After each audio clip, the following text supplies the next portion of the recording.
I think we found what he Nothing bad. I'm putting a hand in your lap. You just took her hand and put it in your crotch.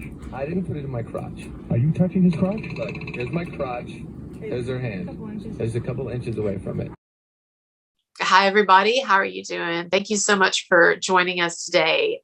So I've been doing a number of interviews in this series that I put together on Marilyn Manson. So I wanted to continue with that portrait, and I wanted to talk to someone else. This person is not a friend of Manson's. It's not she's not an ex-girlfriend or anything like that. But she does have a cool story, I think an interesting story to tell about some time that she spent with him on the Howard Stern show. And so I want to introduce my guest. So this is Stephanie. Stephanie, thank you so much for being here. I really appreciate it. You're welcome. So Stephanie went on the Howard Stern show and hung out with Marilyn Manson, and it's actually a really interesting story. So I'm going to let you tell it, and then I'll have some questions toward the end. But basically, like Stephanie, what was the deal? How did you end up on the Howard Stern show with Marilyn Manson? Well, yeah, I found out that he was going to be on the show, and I got really excited. So I wrote an email to Howard Stern. It was kind of an eloquent email, and I kind of argued for why I should have a presence on the show with him. It's a little embarrassing, but about what I wrote in the email. But I think it's laughable now. That I was 18 and I said I wanted to lose my virginity to Marilyn Manson. So Howard Stern obviously picked up on that fast. And like within an hour, I got a call from his secretary or somebody from his show saying, yeah, we want you on. So, well, that was going to be the next. Yeah. So I basically got in my car pretty soon after that and drove to New York City and got up really early in the morning and, waited in the green room. And I was listening to Manson talk about like everything going on in his life, his new girlfriend, Dita, and all that. And that made me a little bit nervous because I didn't know that he had a girlfriend. So I was like, that puts a hole in my my attempts. So whatever, like the visibility part. So just to make sure our readers get the humor of this. So you were big Manson fan, I guess, right? Yeah. Okay, yeah. Big Manson fan, and this was was this the like the early 2000s? Do you remember what year? I was 18, so it's 20 years ago because I'm 38 now. So you and me in the same age ballpark, yeah. So you went on this. So what year do you think? Whatever 20 years ago is now. So 2002. 2002. Okay. So you're a big Manson fan. You heard that Manson was going to be on the Howard Stern show. And that was back when the Howard Stern show was really edgy and cool. No offense to, Howard Stern. I'm just not a real fan though of the direction that he's taken his show. But anyway, I guess whatever. But you heard Manson was going to be on the show, and you wrote this great letter, or was it an email or a letter? Email, and it was like persuasive. Yeah, I was trying to be persuasive. I was like, well, how can I catch his attention and not just be a typical fan? I said I was like madly in love with Marilyn Manson, and the only person I would ever lose my virginity to was him. So, and I did not expect a response or anything because it was kind of a weird email. You certainly knew the right thing to hit on to get Howard Stern's attention. I think it's great. I think it's hilarious. And so you get on the show and you're in the green room. You're chosen to be on the show. And first of all, did your parents have an issue with this? Like, did your mom or dad or whoever's in the picture, like, did they know you were going to go on the show? No, I didn't tell them because my dad did not have the highest opinion of Marilyn Manson at the time, just because. Looking at all the posters on my wall and everything, he just made assumptions about him, like bad assumptions about his character. And I would always have to, fight for him and tell my dad, like, that he's actually probably an amazing guy. He's highly intelligent. And my dad was like, well, I bet you if you met him, you would think the opposite. And, well, I mean, I got the chance to meet him. But I had to tell my dad that I was like staying at a boyfriend's house that night or something. while I was on my way to New York City instead. So this is such a great story. So you went to New York City. You were telling you told your dad that you were going to be at a friend's house. So when did your dad find out? I'm curious. Oh, well, my aunt is a Howard Stern fan, so she was listening to the radio the day that it was on, and she was like, "Oh my God, that's." She had no warning. She just suddenly hears her. Yeah, I think that's Stephanie on the radio right now. So she called my dad at work, and then he freaked out and put the radio on at work, and then I guess a bunch of people came around and listened to it, and that's how he found out. I think he called me, left me a message. He's like, "Where are you?" I was like, "I'm just a couple towns away at my friend's house." He's like, "No, really, where are you?" And I was like, "All right, I'm in New York City. I just I was on the Howard Stern show." And talking about my virginity with Marilyn Manson. He wasn't angry about it. He was fine. No, it's funny. It's funny, and I think that's I think that's actually like probably a really funny story or fun. It was probably a really fun thing for him to actually to get to find out that his daughter was on the Howard Stern show and everything. And it didn't, and I've seen clips from it. You come off very very nicely in that, you come off very classy and cool and everything. But anyway, before we get to the main thing, just to finish setting up. So you get on the show. So I do want to say that my dad did watch that appearance afterwards, and he changed his mind entirely about Marilyn Manson. So he, the bad opinion that he had or assumptions that he had were totally dismissed, and he said, "All right, he's a cool guy." So I just want to add that my dad's opinion changed forever after that. So well, that really says something there too about the fact that he went into it, your dad, with an understandably negative attitude, and then he was so impressed with what you're going to talk about in a moment, with the gentlemanly behavior of Marilyn Manson and his intelligence and everything. So anyway, I think that's cool. So you get there, and you're in the green room, and you're in the green room alone, but you're listening to Howard Stern. You're watching Marilyn Manson and Howard Stern talking, and then you find out that Marilyn Manson is engaged. And so then you're feeling like, oh God, I'm here because I wrote him a letter asking if I could lose my virginity to him, and and now I hear that he's engaged, right? Yeah, so I wasn't sure what to do then, and that's when I started to get nervous. Like, what am I going to say now?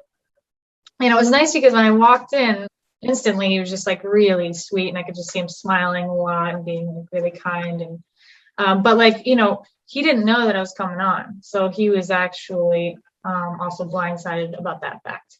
So when Howard said, "Oh, we got a fan of yours again," Manson was like, "Oh no," he's like, "It's too early in the morning for this."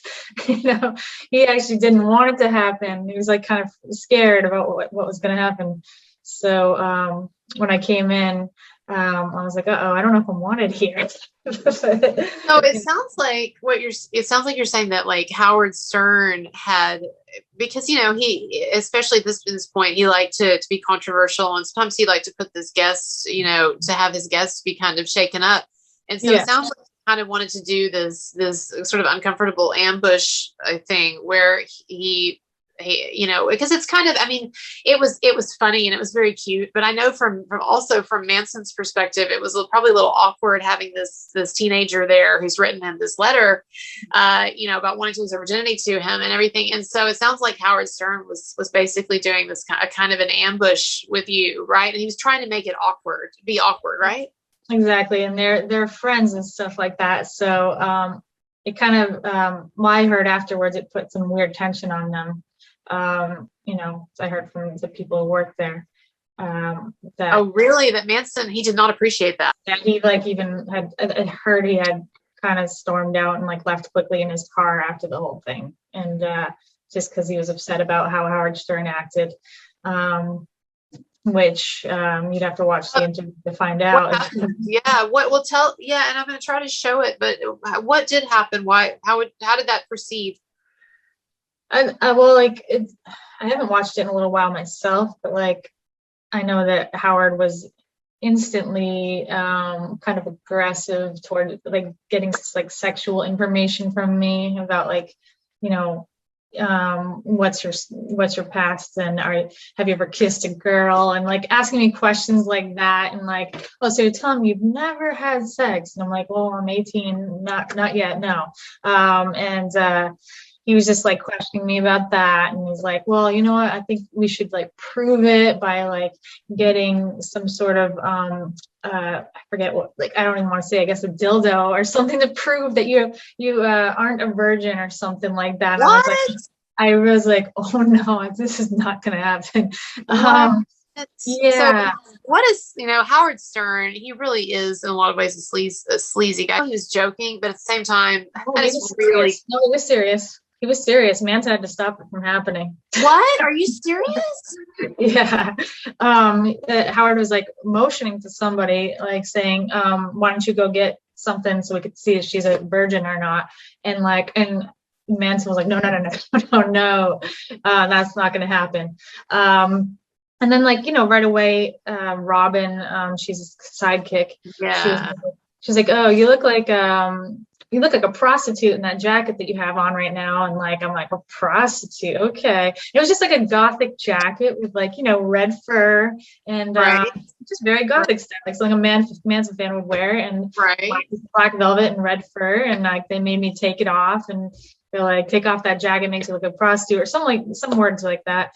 And so I took it off, and then, and then Howard's like, well, I would sleep with you, and just stuff like that, things that he says. And he's like, I would take her and just sleep with her right now, or something like that, words. And so he was like trying to encourage basically like, sexual behavior towards me in that regard. And, that at one point, he's like, all right, well, you know what, you're not like being the kind of slut that I want you to be, basically.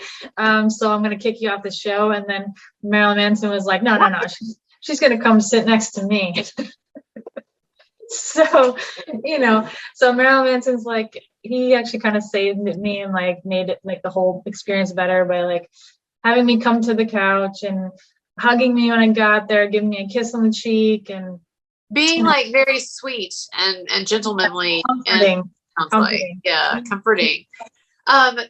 This might, especially to some of our younger viewers hearing this, like this might surprise them or be shocking to them that Howard Stern would act this way on his show, especially towards someone who's a teenager. But like, this was pre-Me Too. And so like Howard Stern apparently thinking that he just had a free pass to humiliate. Really, it sounds like he was trying to humiliate you, and he was, and telling you that you look like a slut. Well, it didn't use the word slut, but like basically you're saying you're not being slutty enough, so I don't want you on my show. So he said it, he paraphrased it that way. I thought I came all the way to New York City just to get like trashed by him for 10 minutes, and then I have to go home. So that's when Manson rescued me, kind of like my knight in shining armor. And he's like, no, come over here. He's like, sit with me. And like, it was kind of like a protected zone with him on the couch. And nice.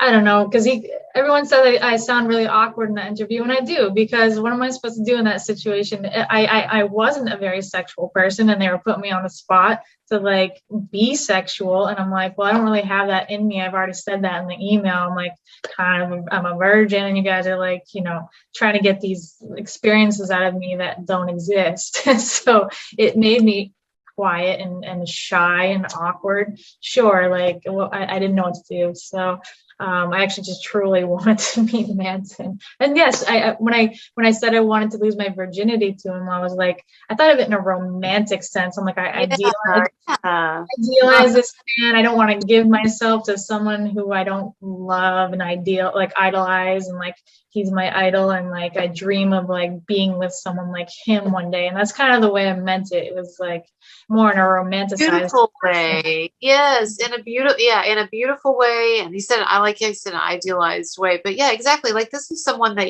Manson, someone that you idealized, that you respected. A lot of people don't get that. There's a lot of respect that the fan base has for Manson. A lot of people look at Manson as who are not fans, as this like freaky guy, but he's really well respected by a lot of people, including his fans. And so anyway, my point is, it sounds like you went on here and actually it was really in a really innocent kind of attitude.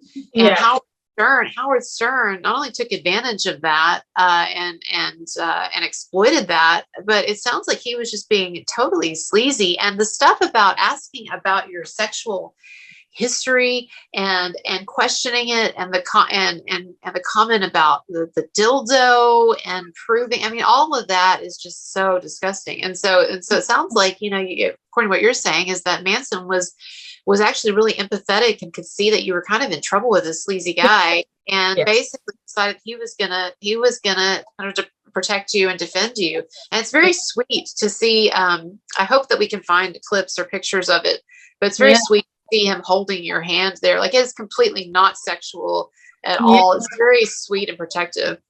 But Howard Stern, had it zoomed in on there. He's like, look, you're only like an inch away from his crotch or something. And Marilyn's like, no, she's a couple inches away from my crotch. And it's like, so even after Manson kind of had taken you sort of under his wing and was very like sweetly and respectfully holding your hand. And if you look at the clip, like, it's very non-sexual. Even then, Howard Stern continued to make sexual comments about it. Yeah. So, it's not surprising. I guess that's his job. It has been for decades to be sexual. And so it's just that I think he was angry at me because I wasn't what he expected. So I think, like, for some reason, he thought I was going to come on and just start taking my clothes off.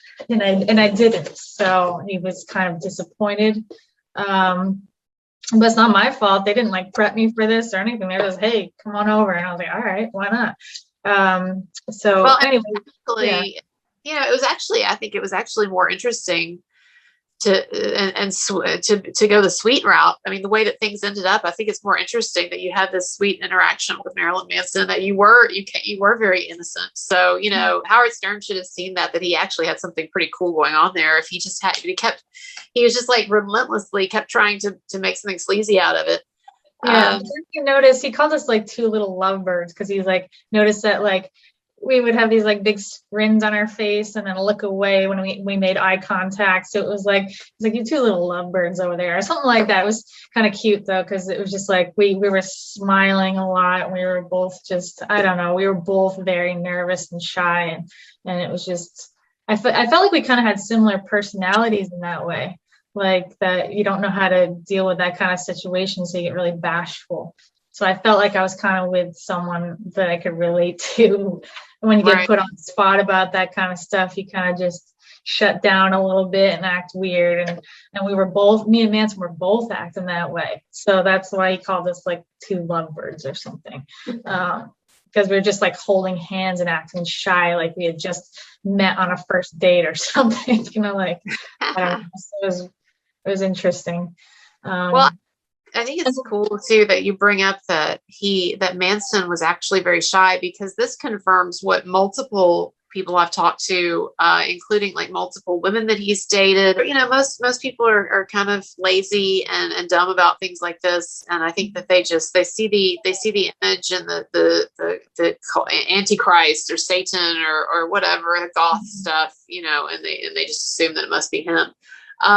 And so Antichrist doesn't mean evil necessarily. It just means, Lucifer and all that stood for truth, believe it or not. Like, if you read the Satanic Bible, which I did, by Anton LaVey, who was friends with Marilyn Manson, it was more about individualism than anything, and like seeking the truth.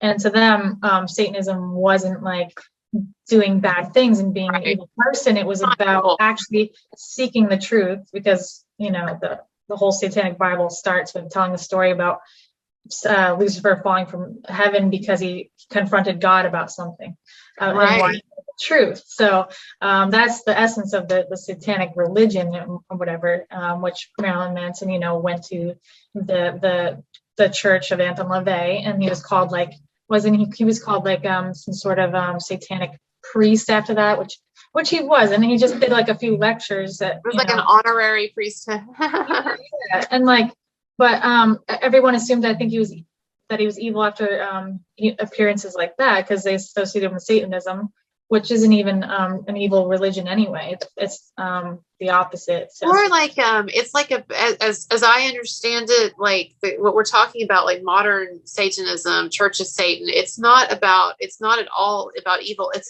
kind of a philosophy of self-actualization, right? Exactly. Like Yes. like being the best that you can, and individualization and stuff, right?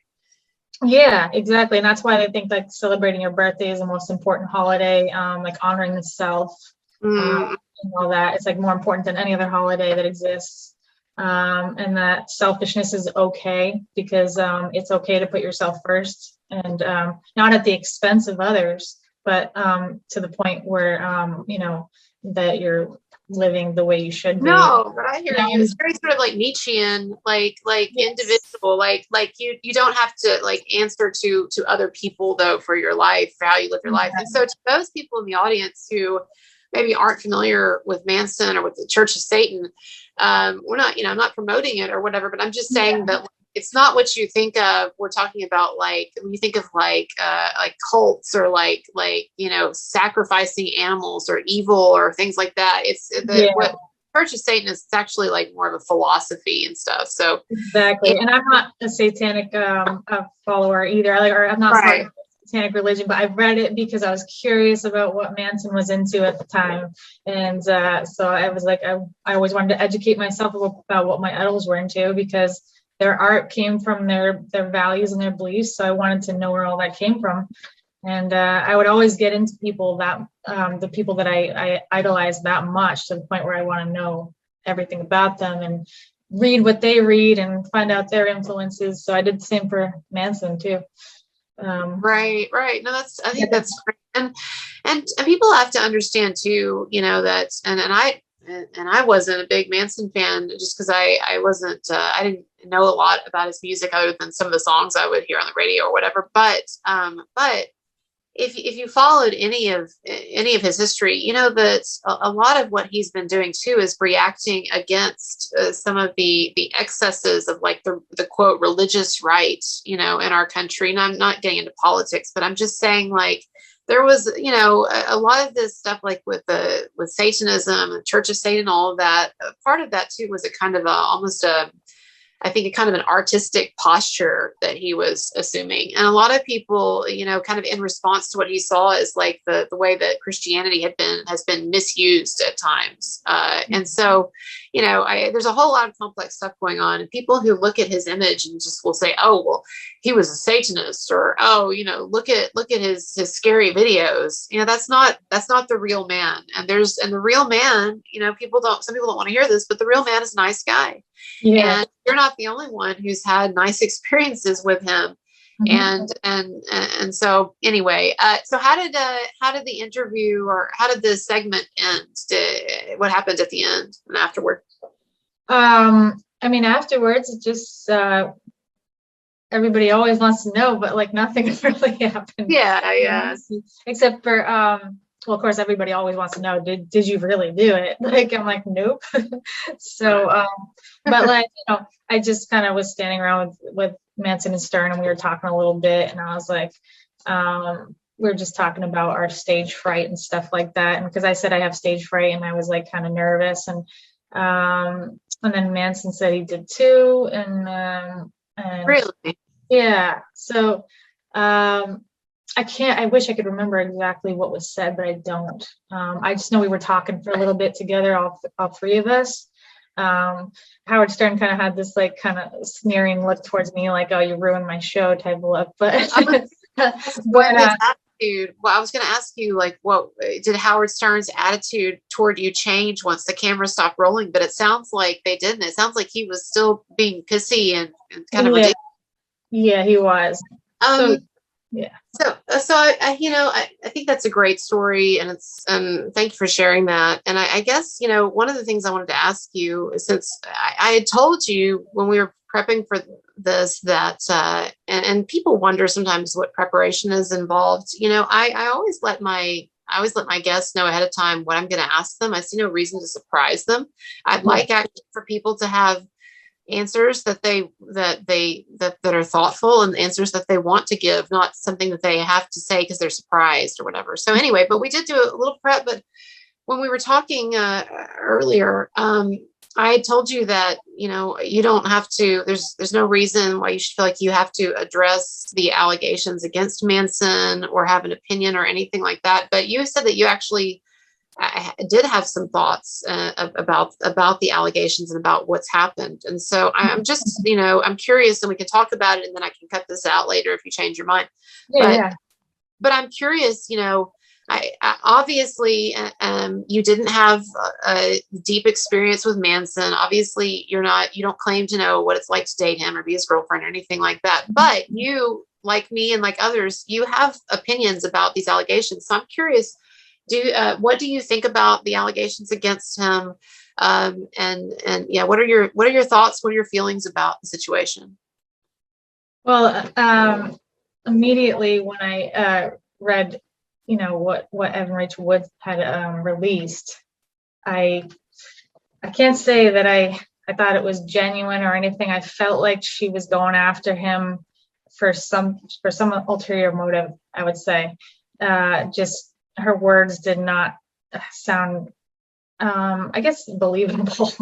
Like, I don't believe that. I don't believe that she was too weak to leave him. I believe she loved being with him. I absolutely do.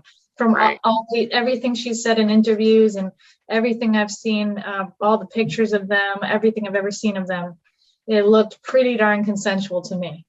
He wasn't chaining her down. They were in public together. They were with other celebrities together.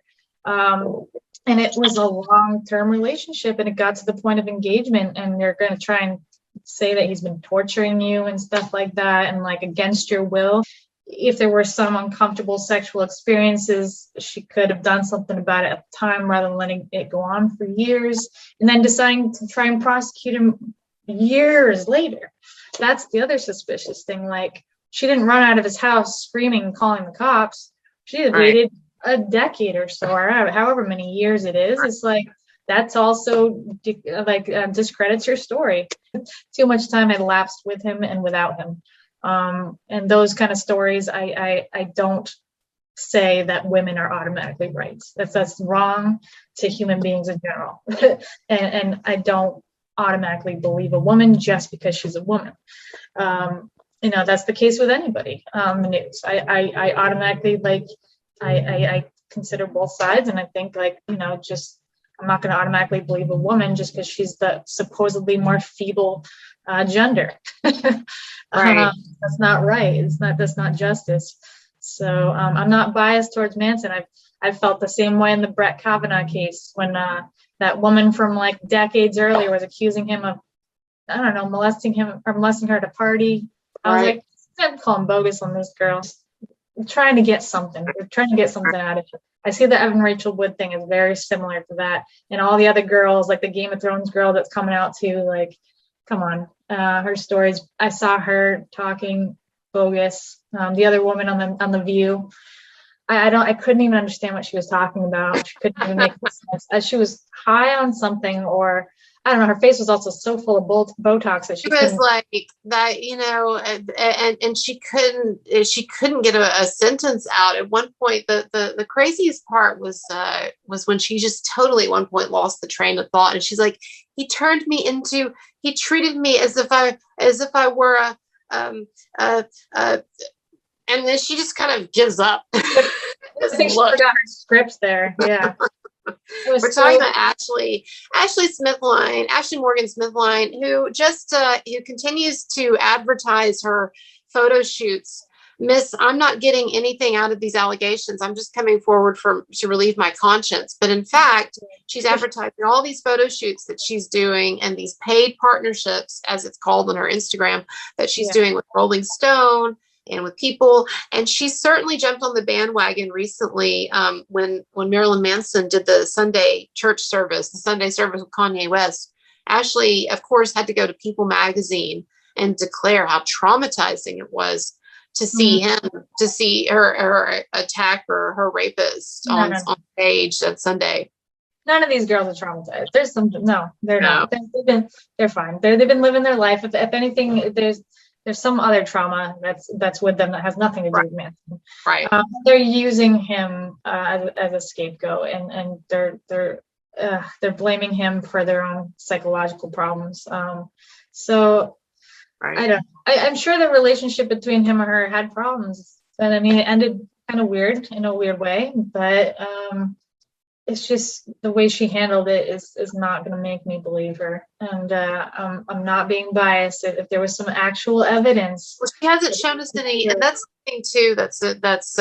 That's infuriating about this is she claims that when she realized many years after the fact that she had been abused, that she went to the authorities. She said she went to the authorities, or she went to her attorneys. I can't remember which. Someone could correct me in the comments, but she said that she had piles of evidence, photographs, videos, all this stuff, and yet she can't let us see any of it. Right? She assures us there's all this evidence, and I got into a little Twitter fight with Il McGuire the other day on Twitter. I don't know if you saw this, but I said to Ilma, I said, now that you and Evan Rachel Wood are apparently broken up, a lot of people think they are, then maybe it's time to come clean about Manson, this innocent man that you've dragged through the mud. And her response was, the evidence doesn't lie. And I said, what evidence? There's no evidence. And if anything, there's just evidence of their own inconsistencies and their own lies, the accuser's inconsistencies and lies. So, to people who don't know, I'm going to link to my videos in the comments in the description. Some videos that I've done, also some other videos. Other people have looked into these allegations and websites, and like Stand By Your Manson and some of the others. So anyway, people can check it out. If this is the first they're hearing about it, they can check it out. But yeah, Manson is innocent, and this is a hoax. And it's just nice to get more voices on the record like yours, attesting to the fact that he is a nice guy and that he's a gentleman, and that in a situation prior to Me Too, in a situation in which Howard Stern, this other celebrity, was treating you in a very sleazy, sexualized manner, that it was actually Manson who was trying to tone things down and who was being respectful and gentlemanly. And, that is not the behavior of a misogynist, abusive monster that the media and the accusers would have us believe that Manson is. So I really appreciate rock stars out there that do that kind of stuff. Like when I went to a concert where Limp Bizkit was playing, and, one of his security guards offered to tried to get me to go backstage afterwards to go hang out with Fred. And this was after Fred had invited me to go on stage, and he danced with me and all kinds of stuff in a sexual way. And I knew afterwards when the security guard asked me to go backstage, I was like, I know why they're asking me to go backstage. I've heard the stories about Fred Durst, and I'm like, I'm not interested. And I didn't even go. I was like, I'm not going back there because I know it's going to be just like a sexual orgy back there. And, that happens with other rock stars, that I've witnessed it. I've been asked to participate in it, and I've refused. And Manson is not like that. It's at least, I've been to his concerts, nothing like that has happened. And also, once again, I went on there supposedly seeking that kind of stuff from him, and it was met with just instead a friendliness and a tenderness, I guess. Tenderness.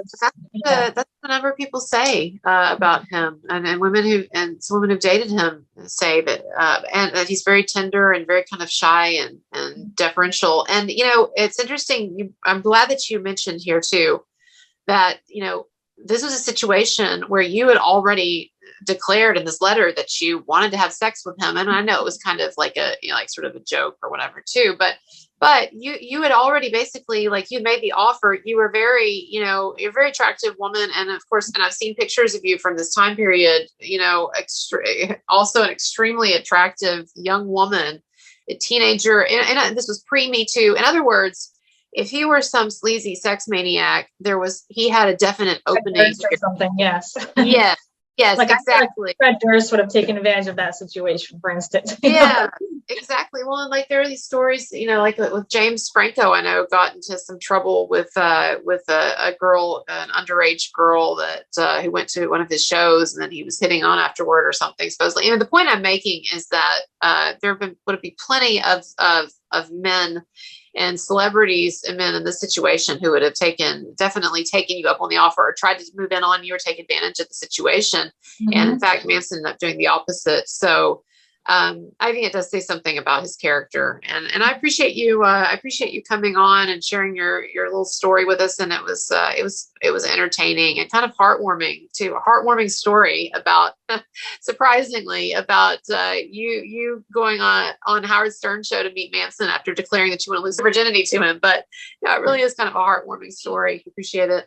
All right. Well, thanks again for joining us and sharing that story with us. And I think people like it.